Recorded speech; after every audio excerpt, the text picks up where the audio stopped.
Hey! Hello, my name is Kaleb, and I have Down syndrome. You're shocked, I know.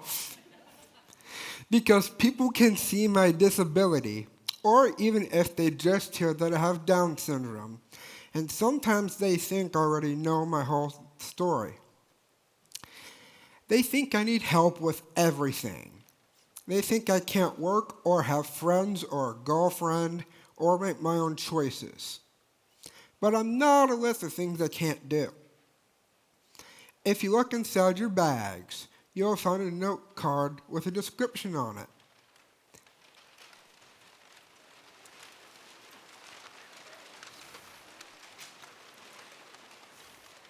Take a minute to look at it.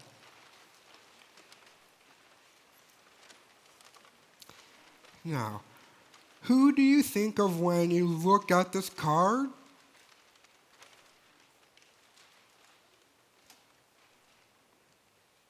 What if I told you that I am all of these things? I'm a person who makes and laughs at jokes, even the silly ones. I enjoy all kinds of music. I like learning new things. I have dreams. I make mistakes. I choose who I trust. I choose how I spend my time. I decide what makes me happy. I am capable. Every day, people make quick decisions about me. In the grocery store, at the doctor's office, in school. Maybe they lower their voice. Maybe they smile too much. Maybe they talk to my mom instead of to me. And those small moves add up. They tell me that I'm smaller than everyone else, or that my voice doesn't matter. But here's what I want you to hear. I am not less. I may have differences, but those differences are part of what makes life interesting. I bring patience. I bring joy. I bring a way of seeing the world that is honest and direct. When you assume, you miss that. Today, I want to talk about assumptions, how they shape the way we think, and the opportunities we give people with and without disabilities. I'm not here to ask for pity. I'm here to ask for respect and curiosity. Ask me questions, listen, wait for my answer. Now, let me show you what I can do, starting with a recent job interview I had. I thought I would be really good at this job, taking pictures for licenses and IEDs at the DMV. I am friendly, I am good with faces, and helpful. So my family and I thought this job would be perfect. I was excited to get to know people since my past jobs didn't let me interact with others. So I went to the interview with my job coach, Tisha. I had to do some math and identify pictures and signatures. At the end of the interviewer briefly looked over my work and said I did well, that I was able to correctly identify signatures and faces. I thought I got the job for sure. A few days later, Tisha, not me, got an email saying that I didn't get the job with no explanation. All right? Then she sent an email to my mom, not me, who asked if she could find out the reason I wasn't selected for the job. The interviewer replied that I was a personable young man. I missed a lot of the math questions and couldn't complete the paperwork fast enough. And that was disappointing to me.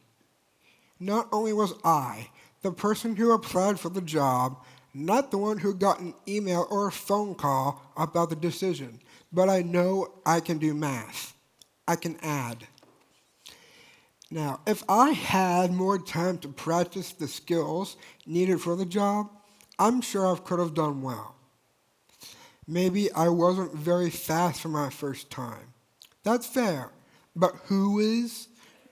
Don't we all need a little time to learn something new? Does everyone get everything correct on their first attempt?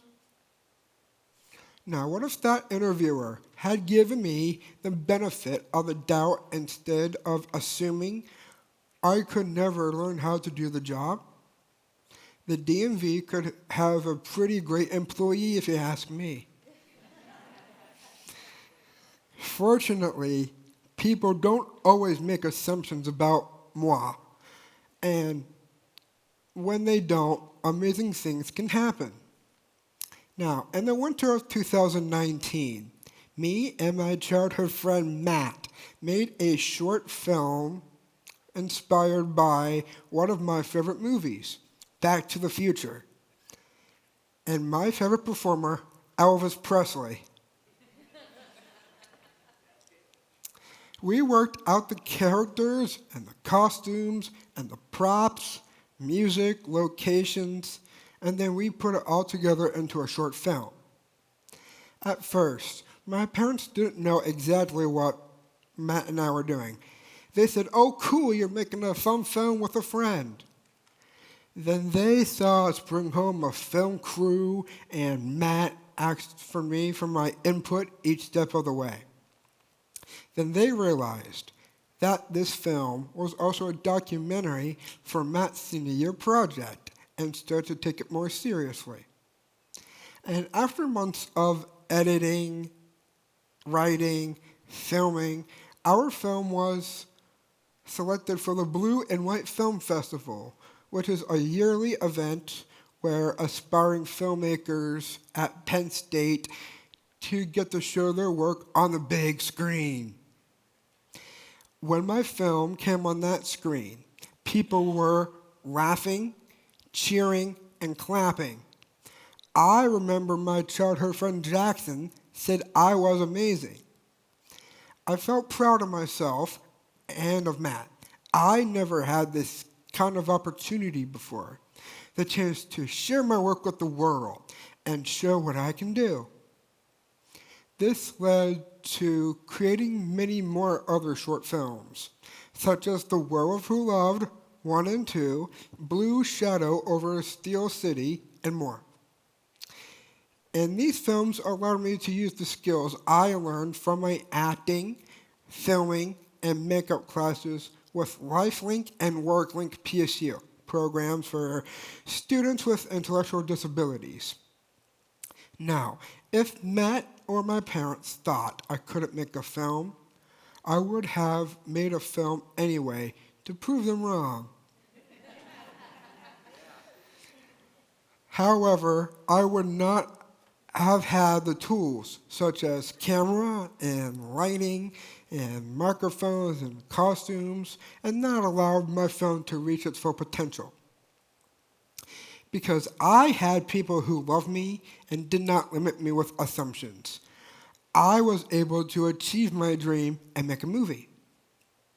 Now, everyone here can relate to the story in some way. While some tasks may seem impossible, with the right support and encouragement, they can be done. However, while we give our support to others, we don't always do the same for ourselves. When other people make assumptions about us, we could stand our ground and talk back. But when it's us making assumptions about ourselves, who do we talk back to? Now, if people say things to our friends like, "You're a laughingstock, you're ugly, you can't do that," we immediately stand up to them. We know our friends deserve respect, so why are we shy about standing up for ourselves? Why don't we think we deserve respect? What are we even doing? Of course we have our limitations, but we can try new things. We need to ask ourselves this question: am I assuming I can't do something, or am I not good enough? And if we are assuming, we need to stop. It might not be easy to be kind and respectful to ourselves, but we really have to try. When you don't make assumptions about yourself, When you do show your self-respect, you can achieve things you never thought you could. And for me, I graduated from TEDxPSU. I made a film that was shown at the Blue and White Film Festival. I am a community advisor for an important Penn State research study, and I am also getting to do this TEDx talk. If I assumed I couldn't do these things, I wouldn't have, regardless of the support I had. So, how can we change the habit of making assumptions? Well, instead of meeting people with assumptions, we can try to meet them with curiosity. We can't assume we know someone's story if we don't ask them. Think of how different life would be if we asked more questions and made less conclusions. Asking questions shows people that we respect their story and want to know more about who they are from their point of view. Don't we all want that same thing? Now, let's go back to the cards I give to everyone. When I asked you to picture someone who embodies the role on the card, who did you picture? Raise your hand if you picture yourself. Now look around you and count how many hands are up. Now to those who did not think of yourselves, ask yourself, why? Are you not interested in this role, or do you lack confidence to pursue it? Limitations are not only a skill issue. They can be an issue of self-worth. Now, before you decide what you or someone else can or cannot do, I'd like to invite you to try one small thing, okay? Stop the assumptions. Say hello and listen. Let curiosity lead the conversation.